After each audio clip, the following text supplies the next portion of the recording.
We begin this story by acknowledging that it takes place on the traditional treaty territory of the Mississaugas of Scugog Island, First Nation of the Mississauga Nation. May we respectfully share in the responsibility of the stewardship and environmental protection of these ancestral lands. We recognise that we still have a lot to learn about the people who lived on this land for thousands of years before the first settlers arrived. Beautification of our outdoor spaces is an integral part of any community. Education and passion are two things the Brooklin Whitby Garden Club offer to help create the sense of peace you can find in an amazing garden. Our story begins here, in Brooklyn.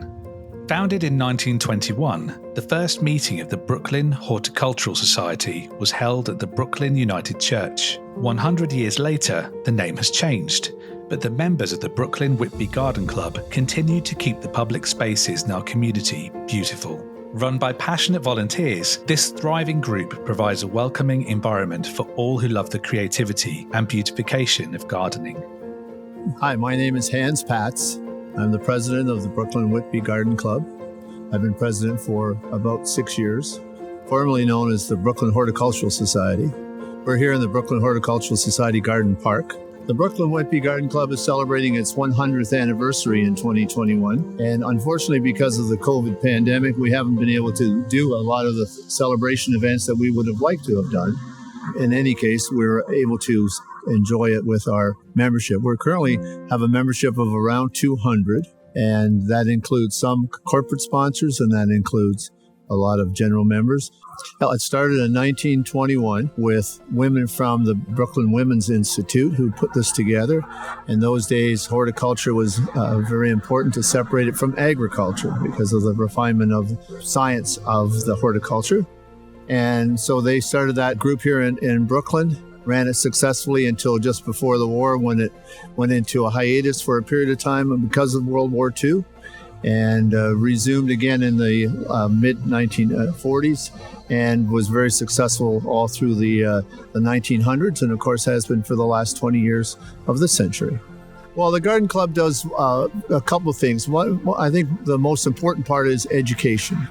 I think we see far too often that in today's lifestyle that parents have time for their kids, but that doesn't necessarily involve a lot of time spent in the gardens. So part of what we try to do is to encourage that there's a wider range of information going to the new parents in these new communities. Brooklyn is an old town, but it's made up of a lot of new subdivisions. So there's a lot of new young families here. And so what we're trying to do is provide a level of education for those families, for those parents. The other aspect of it is for us to offer an opportunity for people who, once they've retired from work or have their families have moved on, have a chance to become more deeply involved in gardening, in horticulture, and in plants of all nature. So we try to provide general meetings where we have speakers that come and talk about specific items of interest to our membership, to the general public, and to educate us on a wide range of subjects, and also to provide us with a source of expert opinion so we can talk to the speakers during the meeting or after the meeting and get more detailed information if that's what we so desire. Celebrating 100 years, Brooklyn Whitby Garden Club has changed in some ways, but its foundation remains constant. It represents a place for people to participate in their community through the love of the garden. Over the years, the Garden Club has changed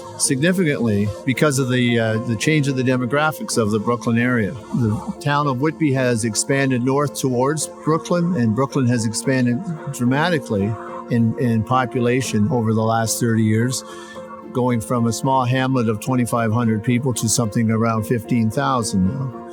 So that changes the character and the nature of the people, the residents of this area. As I said earlier, a lot of the new residents are younger families. A lot of the membership of the Brooklyn Whitby Garden Club are older people. But what is the future of this group and its passion for beautification?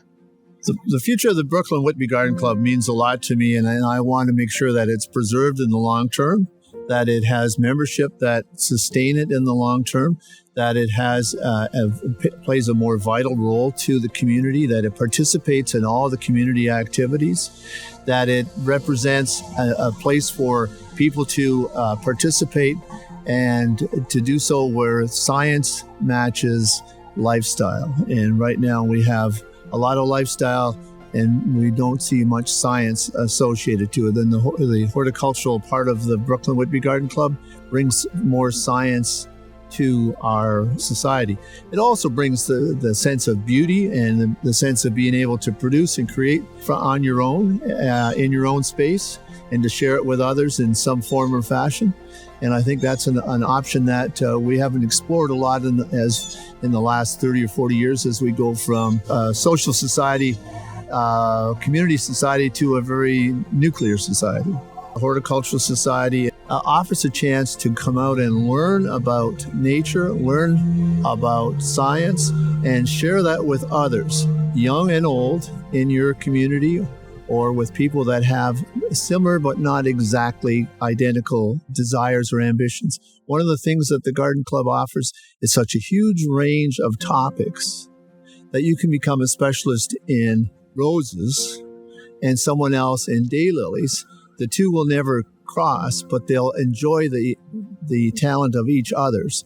And you don't need to grow both to appreciate that, but you will grow something and appreciate the beauty that it provides, and you will learn more about sustainability of yourself. I'd like to invite everyone in the Brooklyn, Whitby, and surrounding areas to come to a meeting, to come and join us. In 2022, we expect to be back to normal in-person meetings, but here we're standing at the Brooklyn Horticultural Society Garden Park, and it's gardens that are being maintained by the members of the Brooklyn Whitby Garden Club. It's an effort of love.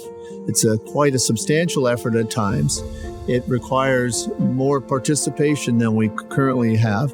But I'm sure that as we are able to extend the interest in our society and in our garden club, that we can bring more people to come and join and participate in the efforts it takes to keep an item of as much beauty as this park offers for the folks of this community. To learn more about this project, visit whitby.ca/doors open. Visit doorsopenontario.on.ca, where you will find more to discover from Whitby and beyond.